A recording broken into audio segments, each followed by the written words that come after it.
ಬಿಹಾರದ ಭೋಜ್ಪುರ, ಬಕ್ಸಾರ್, ನಳಂದದಲ್ಲಿ ಭಾರೀ ಮಳೆ ಆಗ್ತಾ ಇದೆ. ಲಗುರಾಹಿ ಫಾಲ್ಸ್ನಲ್ಲಿ ಕೊಚ್ಚಿ ಹೋಗ್ತಿದ್ದ 6 ಯುವತಿಯರನ್ನ ರಕ್ಷಣೆ ಮಾಡಲಾಗಿದೆ.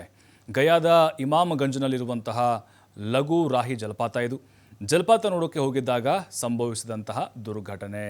ಏಕಾಏಕಿ ಲಗುರಾಹಿ ಜಲಪಾತದ ಹರಿವು ಹೆಚ್ಚಳ ಆಗಿರುವಂತಹ ಸಂದರ್ಭದಲ್ಲಿ ಈ ಘಟನೆ ನಡೆದಿದೆ. ನೋಡ್ತಾ ಇದ್ದೀವಿ ಭಯಾನಕವಾಗಿರುವಂತಹ ದೃಶ್ಯ. ಅಲ್ಲಿನ ಸ್ಥಳೀಯರು ಕೂಡ ಅಲ್ಲಿ ಅವ್ರನ್ನ ಪ್ರಾಣಾಪಾಯದಿಂದ ರಕ್ಷಣೆ ಮಾಡುವಂಥ ಒಂದು ಕೆಲಸಕ್ಕೆ ಮುಂದಾಗಿದ್ದರು. ಬದುಕುಳಿದಿಲ್ಲ ಅಂಥೇಳಿ ಬಹುಶಃ ಅಲ್ಲಿದ್ದಂಥವ್ರು ಎಲ್ಲರೂ ಕೂಡ ಅಂದ್ಕೊಂಡಿದ್ದರು. 6 ಯುವತಿಯರು ಅಲ್ಲಿ ಟ್ರಿಪ್ಪಿಗೆ ಅಂತ ಬಂದಿದ್ದರು.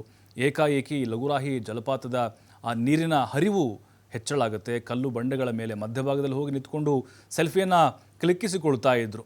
ಇನ್ನು ಕೆಳಗಡೆ ಬೇರೆ ಬೇರೆ ಪ್ರವಾಸಿಗರಿದ್ದರು, ಸ್ಥಳೀಯರು ಕೂಡ ಇದ್ದರು. ಹಾಗಾಗಿಯೇ ಅಲ್ಲಿ ಕೆಳಗಡೆ ಅವ್ರನ್ನ ಯಾರು ಬರ್ತಾರೋ ಅವ್ರನ್ನ ದಡಕ್ಕೆ ಎಳೆದುಕೊಂಡು ಬರುವಂತಹ ಕೆಲಸಕ್ಕೆ ಮುಂದಾದರು.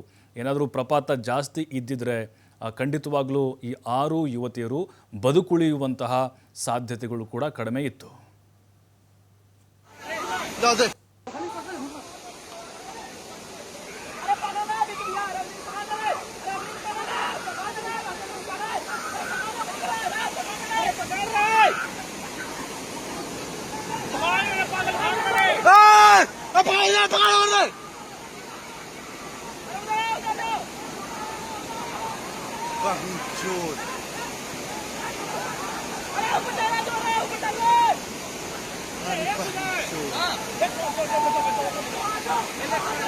No,